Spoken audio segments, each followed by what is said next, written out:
Okay. So the topic that Linda and I have been teaching to, and perhaps others, is the armor of the Dharma. And today I'm going to talk about self-use because actually I think that is the greatest protection as our views of self hopefully develop. So this topic of self is really an important topic, and in Buddhism, and sometimes it's no self or non-self, but I think those are problematic terms, and I'll get to that later.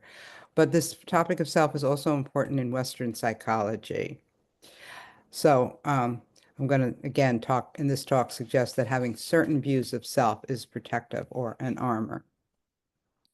So way back when I first became involved in meditation, and I read this article by Jack Engler, and the topic, I think the title of it was "You Have to Be Somebody Before You Can Be Nobody," um, and what that was about was emphasizing that mindfulness meditation requires certain ego strengths and capacities. And provisionally this morning, I added in my thinking that reflective meditation might even require greater ego strength because it takes a kind of strength to allow our consciousness to wander about and not get too whacked about. But I think that term, being a nobody, you have to be somebody before you can be a nobody. What is that? I think it's a misnomer, though I used to think it was the Buddhist goal. And I think when I was first introduced to Buddhist teachings when I was in my 20s, I thought I should eradicate myself, that I should become a nobody.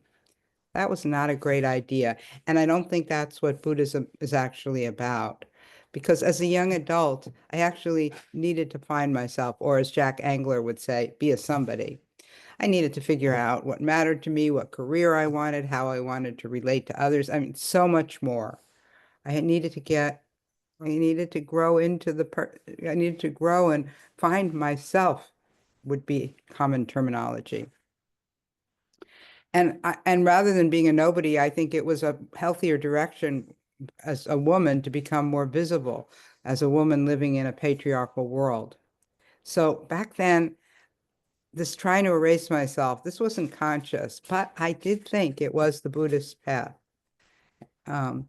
So really this nobody that I think Engler was referring to is actually the teaching of anatta. And that's often translated as no self or not self. And so now I'm going to jump to an interview I found when I was Googling from the Inquiring Mind.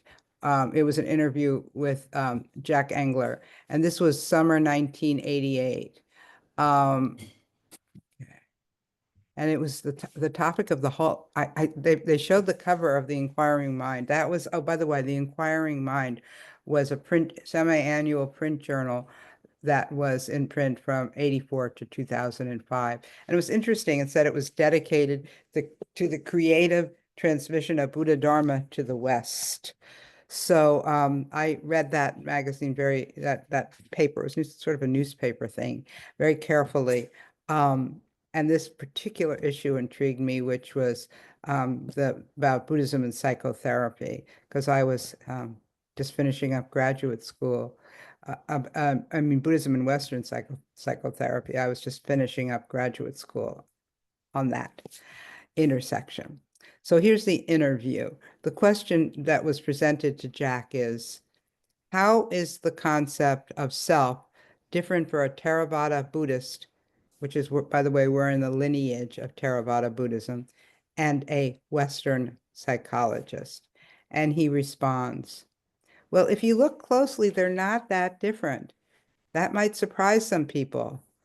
Both Theravada Buddhist psychology and Western psychodynamic tradition assume that the self is a construct. Neither consider the self to be an entity. That's really interesting because experientially, that's not the way the self is experienced. People assume They are someone, and that someone is a stable, unchanging reference point over time and across different states of consciousness.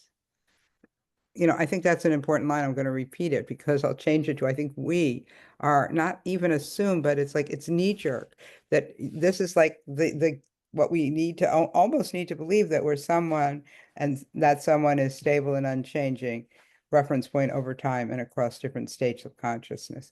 But in fact, back to Jack Angler, when one investigates it, either scientifically or directly by introspection. By the way, that is what we are doing here together. We are investigating our experience through introspection. The self turns out to be a construction of consciousness, moment by moment.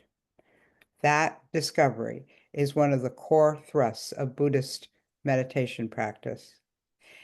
In Western psychotherapies, it's also assumed that the self is a construct, but Western psychotherapists don't use this understanding as therapeutic leverage. Maybe they do nowadays, but that's another topic. The effort of psychotherapy is not to see through the illusory nature of self as a construction of consciousness, but instead the effort is to modify the self-concept in more adaptive, more realistic ways. So the theoretical underpinnings of self-consciousness are very much the same, but it's used differently in Buddhist psychology and Western psychotherapy.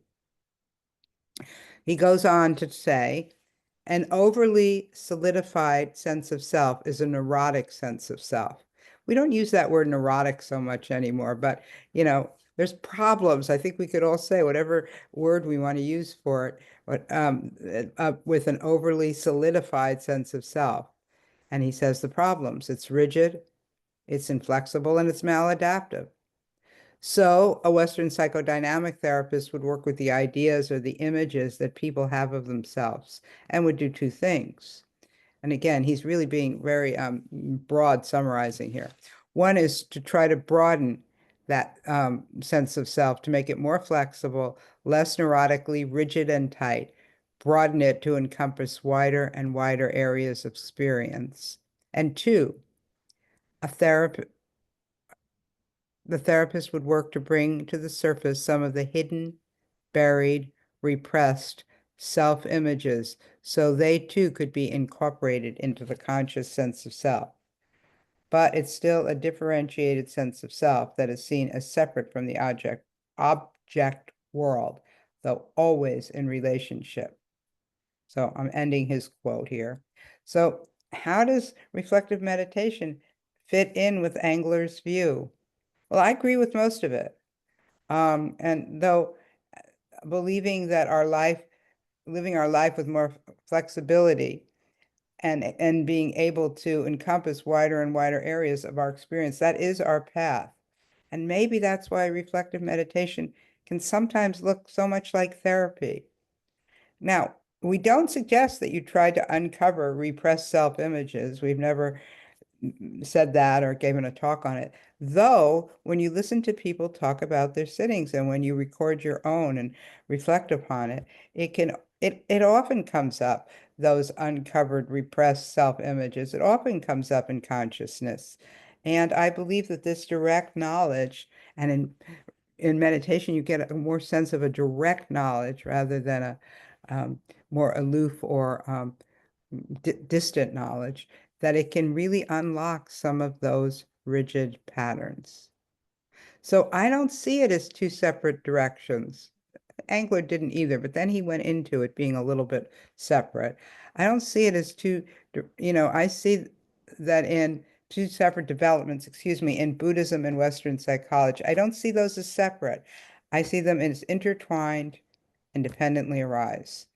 And I'm going to read now from our book, Linda and my book, Reflective Meditation, Cultivating Kindness and Curiosity in the Buddhist Company, on anatta, because it's such a misunderstood thing. The topic of anatta, which is one of the three marks of existence, is a difficult teaching to talk about without creating misconceptions and reducing meaning. The common translation of not self is somewhat misleading. Although a mouthful, let's consider anatta as no enduring, unchanging self. Our sense of self, who we are, is fluid. It changes over time and in different situations, from decade to decade, year to year, day to day, minute to minute. There's no sense of self that's always accessible. There's no self that arises separate from conditions.